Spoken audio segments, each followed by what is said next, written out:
This is the 31st of July, 2024. This was put up on the 30th, put up by the Fugitive Crime. It had 208,508 views, and it's only been up 7 hours. Title: Tucker Carlson, I know who tried to kill Trump. Shocking revelation. It's up on BoobTube, so it'll have, I'm certain, a number of ads. I'll do my best to block them. And it plays for 23 minutes and 10 seconds, so sit back and have a listen. It's not crazy to think that there was something there. It was an effort to kill Trump, and it wasn't just a lone gunman. Tucker Carlson has just dropped a bombshell, revealing shocking details about who tried to kill Donald Trump, and it's got everyone talking. Since the shooting at Trump's rally, there have been many mysteries surrounding what happened that day. Now, Tucker Carlson is opening up, providing new insights and stirring up intense debate. In this video, we'll uncover Tucker Carlson's explosive claims, explore the chilling details of Trump's narrow escape, and revisit the conspiracy theories that continue to haunt American history. Stay tuned as we unravel the mysteries behind these dramatic events and examine whether there could be a deeper, more sinister plot at play. Tucker Carlson, shocking revelations. Ever since the assassination attempt on Donald Trump at his rally on July 14th, there has been a whirlwind of conspiracy theories and speculations about what truly happened. Amidst this chaos, one voice has stood out with a bold and provocative claim. You know, at some point we may find out what happened on Saturday. A guy with a rifle wound up on a building, that close with a ladder, and all these people saw it, and the Secret Service are like, what is that?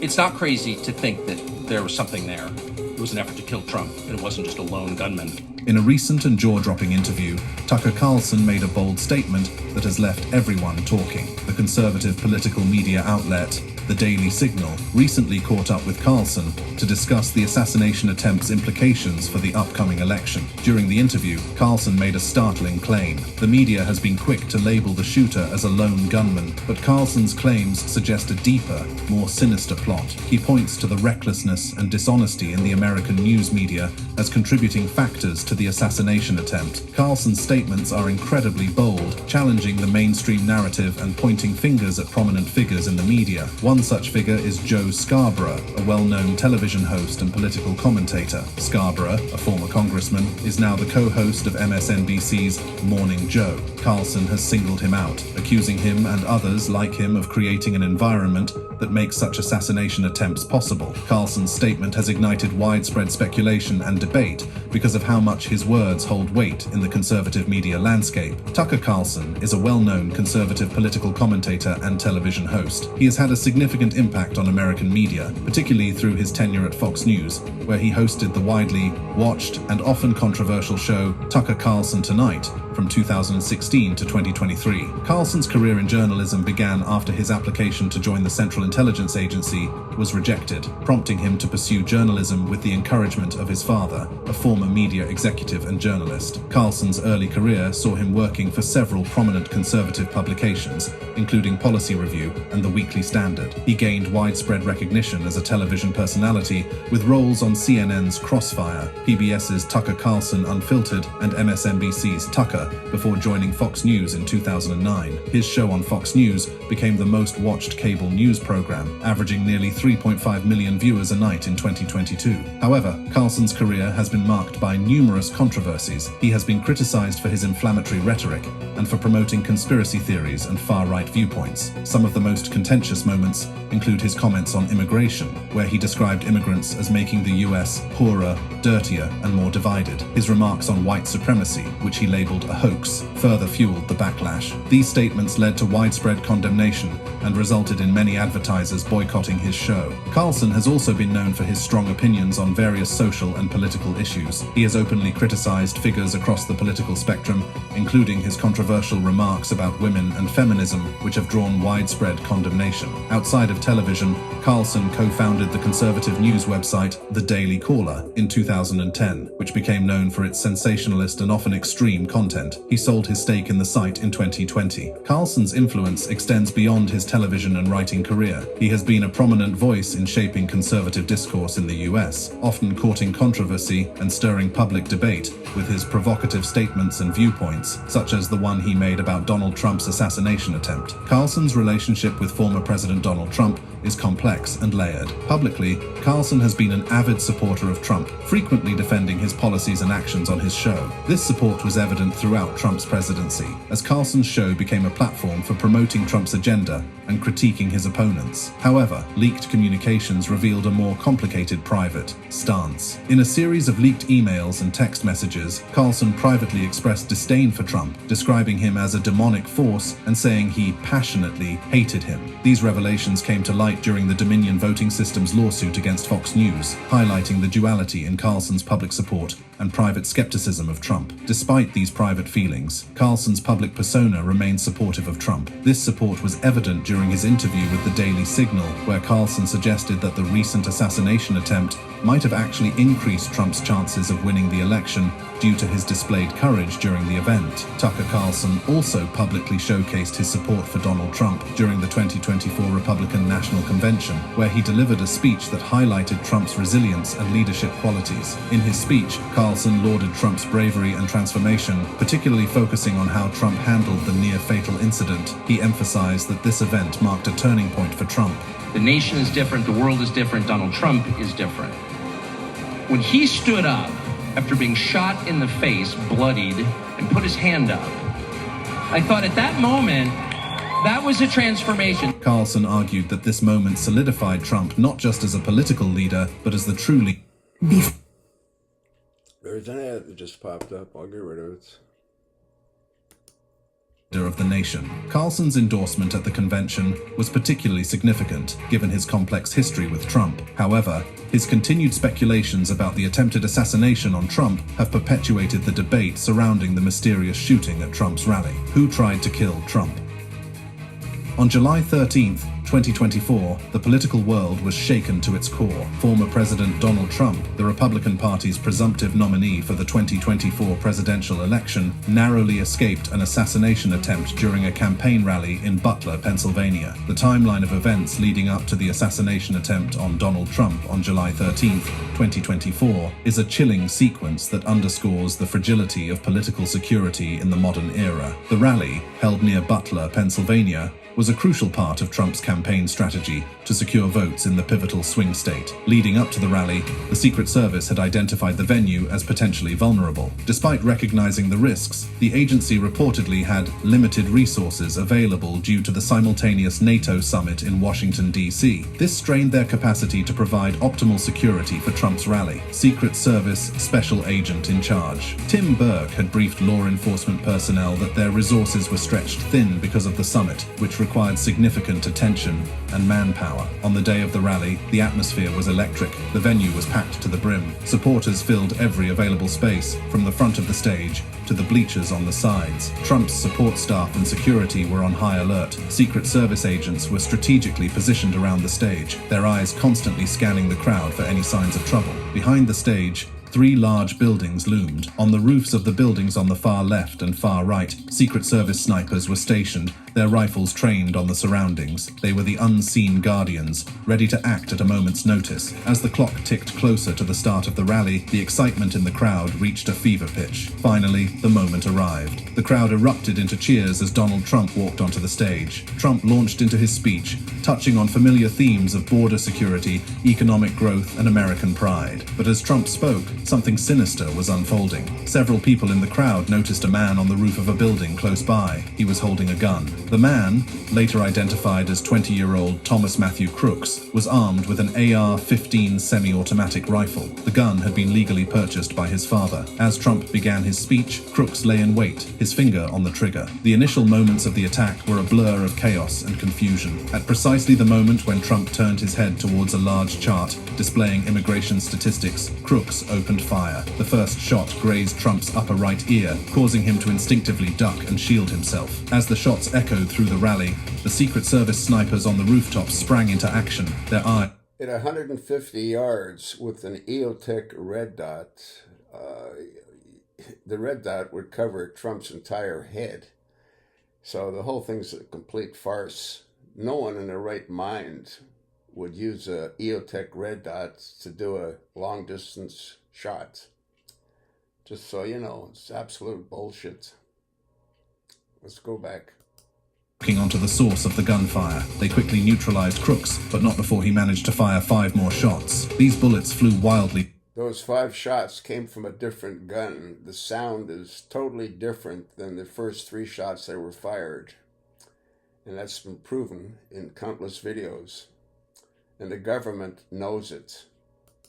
The air, one man in the bleachers, 50-year-old Corey Comprador, was hit and killed instantly. 2 others were critically injured, falling to the ground amidst the chaos. The scene quickly shifted from jubilation to sheer horror as panic spread through the crowd. In the midst of the chaos, Trump, still crouched behind the podium, raised his fist. He mouthed the words, "Fight, fight, fight," a defiant gesture that became an iconic image. Trump was immediately whisked away by Secret Service agents and transported to a nearby hospital. Despite the severity of the situation, he was treated and released in stable condition. Just hours after the incident, Trump issued a statement from the hospital. With a bandage covering his ear, he addressed the nation, expressing gratitude for the swift actions of the Secret Service and the medical team. He reassured his supporters that he was in good health and vowed to continue his campaign undeterred. His defiant tone and determination to press on resonated deeply with his base, further solidifying his image as a fighter. The Secret 15 days after he was reportedly shot, and according to his doctor, the White House doctor that he had when he was in the White House, a piece of his cartilage was blown away. Well, miraculously, he's completely healed, as you saw in a video I posted yesterday. I mean, it's absolute bullshit. It was designed to make him look like some kind of hero. Fight, fight, fight, fight. Yeah, right. Fight, fight, fight. Let's go back.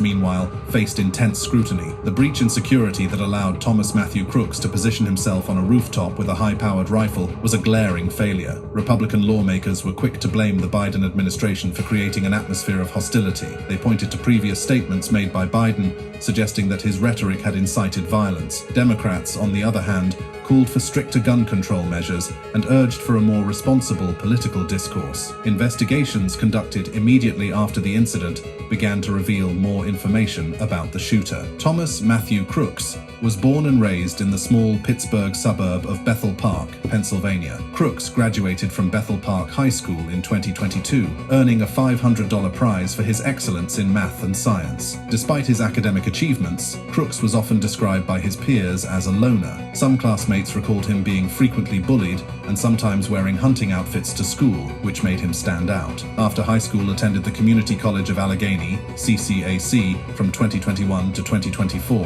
where he graduated with an associate degree in engineering science, achieving high honors. The college confirmed that a review of his records showed no disciplinary issues, painting a picture of a diligent and academically inclined young man. In terms of employment, Crooks worked in the kitchen of a local nursing home. His colleagues and supervisors noted that he passed a background check and never raised any concerns during his tenure. This job, while seemingly mundane, was a part of his daily routine and contributed to the image of an ordinary young man leading an unremarkable life. However, there were aspects of Crooks's life that hinted at a more complex individual. He was a registered Republican, yet he also donated $15 to the liberal campaign group Act Blue in 2021. This duality in his political affiliations adds a layer of mystery to his motivations and state of mind. Crooks was also a member of the Clairton Sportsman's Club, a local shooting club, for at least a year. The club, which boasts multiple gun ranges including a high-power rifle facility, confirmed his membership and expressed their condemnation of his violent actions. The weapon... Another ad popped up. I'll get rid of it.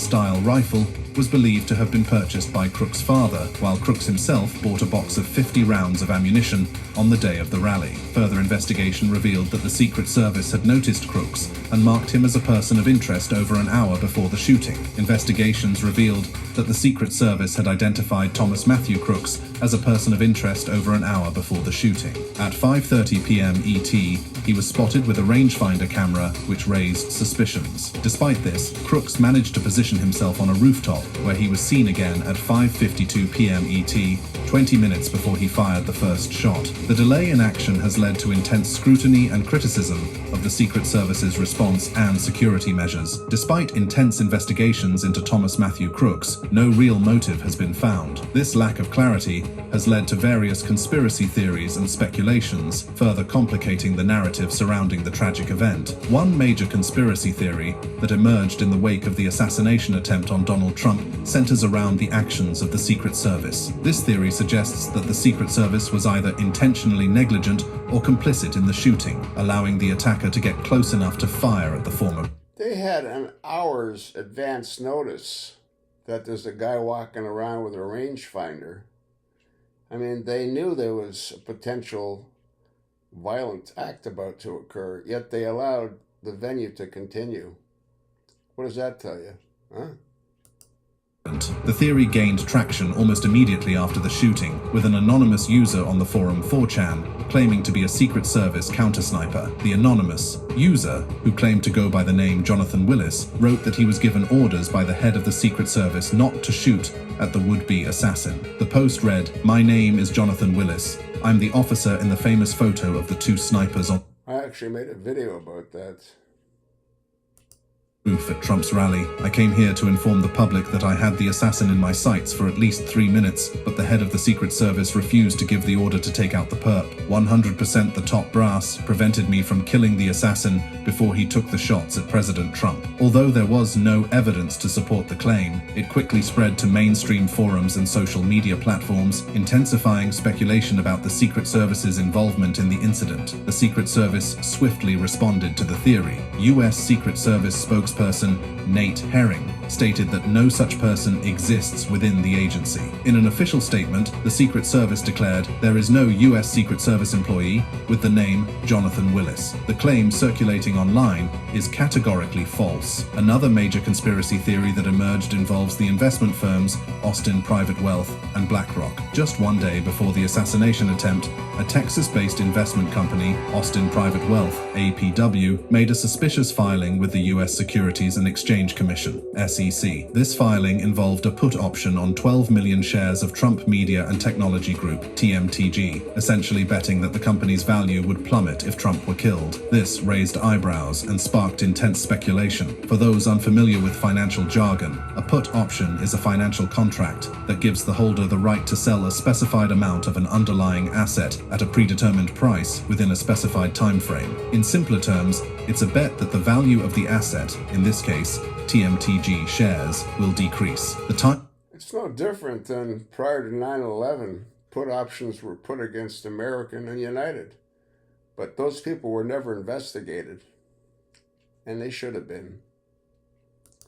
This filing, just one day before the assassination attempt, was highly suspicious and led many to question whether it was a mere coincidence or part of a larger, more sinister plot. Austin Private Wealth quickly found itself under intense scrutiny. The company vehemently denied any wrongdoing, attributing the incident to a clerical error. They claimed that they held only 12 contracts, or 1,200 shares, not 12 million. According to APW, a third-party vendor had mistakenly multiplied all options contracts by 10,000, leading to the erroneous filing. The company stated that the erroneous report, filed on July 12 to reflect their June 28 position, was amended on July 16, when they discovered the mistake. In an official statement, Austin Private Wealth said the SEC filing, which showed that Austin Private Wealth shorted a large number of shares of Trump Media and Technology Group Corp., DJT, was incorrect, and we immediately amended it as soon as we learned of the error. You think that if Trump would have been whacked, you think that they would have amended the error? I don't think so. Do you? Regret this error and the concern it has caused, especially at such a fraught moment for our nation. The company also noted that they are reviewing our internal procedures to prevent future errors. Despite the company's explanation, the timing and nature of the filing fueled a myriad of conspiracy theories. Screenshots of the put option from a Bloomberg terminal circulated on social media, but disappeared later in the day. Some speculated that APW had major holdings in Vanguard and BlackRock funds, linking them to George Soros and the Rothschild family. These names are often associated with conspiracy theories, and their involvement only deepened the mystery. The plot thickened when it was revealed that the shooter had appeared in a commercial for BlackRock. The investment giant quickly pulled the ad and condemned the assassination attempt as abhorrent and awful, but this connection only added fuel to the fire of conspiracy theories. Was it all a coincidence, or was there a deeper, more sinister connection at play? Adding to the intrigue, another theory alleges the involvement of President Joe Biden and the so-called deep state. This theory suggests that high-ranking government officials orchestrated the attack to eliminate Trump as a political threat. The theory first surfaced on social media, where users began to speculate about the possible involvement of President Biden. Despite the lack of evidence, the theory gained momentum, especially among right-wing groups and forums. Conspiracy theorist Alex Jones further amplified the theory, claiming that the attack was a deep state assassination attempt. With these explosive claims swirling, it's impossible not to think back to other presidential assassination attempts. One of the most notorious assassination events is the killing of President John F. Kennedy on November 22, 1963. The details of that day, along with the subsequent investigations, have given rise to numerous conspiracy theories that still persist today. On January... There's another ad that just popped up. I'll get rid of it.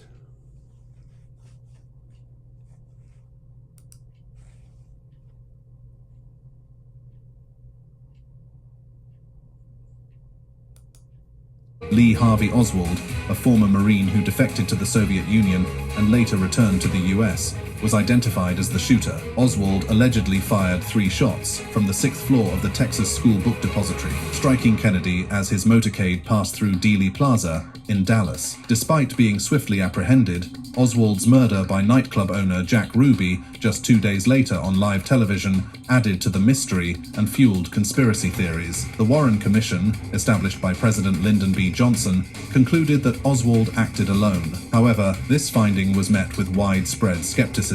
Critics questioned the Commission's single bullet theory, which suggested that one bullet caused multiple injuries to Kennedy and Texas Governor John Connally. This skepticism was further fueled by the lack of recorded interviews with Oswald, who had claimed he was just a patsy before his death. Over the years, various conspiracy theories have emerged. Some believe the CIA orchestrated the assassination. Others suspect the involvement of the mafia, angered by Attorney General Robert Kennedy's crackdown on organized crime. Additionally, there are theories about Soviet or Cuban government involvement, given Oswald's pro-Castro activities and his visits to their embassies in Mexico City shortly before the assassination. While the mystery surrounding JFK's assassination continues to spark debate, it is not the only presidential assassination shrouded in intrigue. Another significant event in American history is the assassination of President Abraham Lincoln. Much like the attempted assassination on Trump and Kennedy's death, Lincoln's assassination has its own web of conspiracy theories and unanswered questions that continue to fascinate historians and the public alike. On April 14, 1865, President Abraham Lincoln was fatally shot by John Wilkes Booth while attending a play at Ford's Theater in Washington, D.C. Booth, a well-known actor and Confederate sympathizer, was part of a larger conspiracy aimed at toppling the Union government in the closing days of the Civil War. Booth's plan originally involved kidnapping Lincoln to force the Union to release Confederate prisoners, but it quickly escalated to a plot to assassinate the president and other key officials. Booth was not acting alone. His co-conspirators included Lewis Powell, who attacked Secretary of State William Seward, and George Atzerodt, who was assigned to kill Vice President Andrew Johnson, but lost his nerve. This coordinated attack aimed to destabilize the Union government and revive the Confederate cause. Over the years, several conspiracy theories have emerged surrounding Lincoln's assassination. One theory posits that powerful international bankers orchestrated the assassination due to Lincoln's monetary policies, which threatened their financial interests. These bankers, led by the Rothschilds, allegedly viewed Lincoln as a significant obstacle to their economic plans, and thus sought his removal. This narrative mirrors the modern-day deep state theories that have surrounded Donald Trump, where some of his supporters supporters believe that a hidden network of powerful individuals within the government worked to undermine his presidency. Just as these theories have sparked debate and intrigue, the attempted assassination of Ronald Reagan in 1981 also left an indelible mark on American history. On March 30th, 1981, President Ronald Reagan was leaving the Washington Hilton Hotel after addressing the AFL-CIO when John Hinckley Jr. fired 6 shots at him. Hinckley, driven by an obsession with actress Jodie Foster, intended to impress her through this dramatic act. One bullet ricocheted off the presidential limousine and struck Reagan under his left arm, narrowly missing his heart. Hinckley's fixation on Foster, fueled by delusions and a desire to impress her, led to his meticulous planning and execution of the assassination attempt. His actions, described in letters and diary entries, revealed his unstable mental state, ultimately resulting in his being found not guilty by reason of insanity. In the aftermath, conspiracy theories emerged, much like those following the attempts on Lincoln and Trump. Some theories suggest a deep state involvement, speculating that high-ranking government officials orchestrated the attack for political gain. These theories often cite Hinckley's family's connections to powerful figures, including alleged ties to then Vice President George H.W. Bush. However, these claims lack substantial evidence and are largely considered speculative. Despite the numerous investigations and extensive public scrutiny, the true motives and potential broader conspiracies behind these assassination attempts often remain shrouded in mystery. This ambiguity leaves room for speculation and theories, keeping the public's imagination alive with what-ifs and possibilities. Tucker Carlson's recent claims about the attempt on Donald Trump's life echo this pattern of uncertainty and intrigue. By suggesting a deeper, more sinister plot, Carlson taps into the same vein of suspicion that has surrounded past presidential assassination attempts. Will his claims hold true? What do you think? Do you believe there was more than one shooter in Trump's attempted assassination? Absolutely, there was more than one shooter. Anyone that's even half awake and can hear, you hear different shots being fired from different weapons. I think the 5 volleys were 308s, shot out of an AR-10, not an AR-15.